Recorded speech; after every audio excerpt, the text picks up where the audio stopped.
familiar passage that I think all of us, most all of us here would relate to, and it's concerning the Lord's Supper. Acts chapter 20, and at verse 7. Luke writing here says, "Now on the first day of the week, when the disciples came together to break bread, Paul, ready to depart the next day, spoke to them and continued his message until midnight."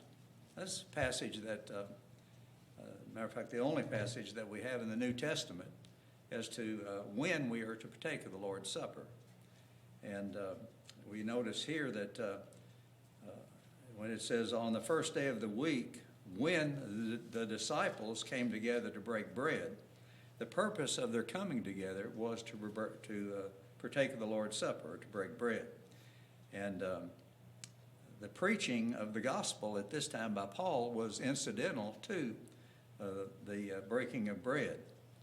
And when you read this passage, it's you think, boy, this was a long sermon that he had, preached until midnight. And most of us probably would think about the way we have our service. We begin in the morning at 10 o'clock or whatever time we have determined. And then if that were the case, then Paul would have preached from 10 o'clock in the morning till midnight.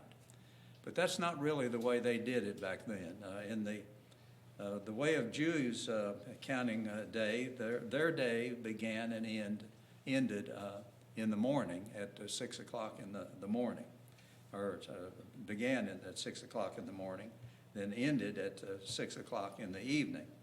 So probably this was when they had sometimes soon after 6 o'clock in the evening is when they began this service. And the purpose, as I said, was to break bread.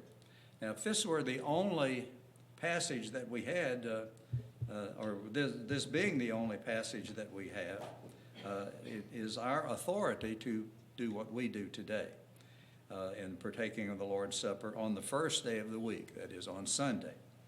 And otherwise, we read about in other places about the Lord's Supper. The Apostle Paul, talking in the 11th chapter of the book of 1 Corinthians, he talks about that, and he deals with the fact that the Lord had instituted the Lord's Supper, but does not give a specific time. And then he says that, "For as often as you eat this bread and you drink this cup, you proclaim the Lord's death until he comes." So he simply says that often as you do it, it does not authorize us. And if that were the only passage that we have, then we would be free to partake of the Lord's Supper any day of the week. But that is not the case, because we do have authority by approved apostolic example that we partake of the Lord's Supper on the first day of the week. Now he says, as often as you do this, you proclaim the Lord's death till he comes. So whenever we partake of these elements, the bread and the fruit of the vine, we are proclaiming to the world that Jesus suffered and died for us. And that is a great blessing that we have as a child of God. And let's consider this blessing as we partake of the Lord's Supper in just a moment.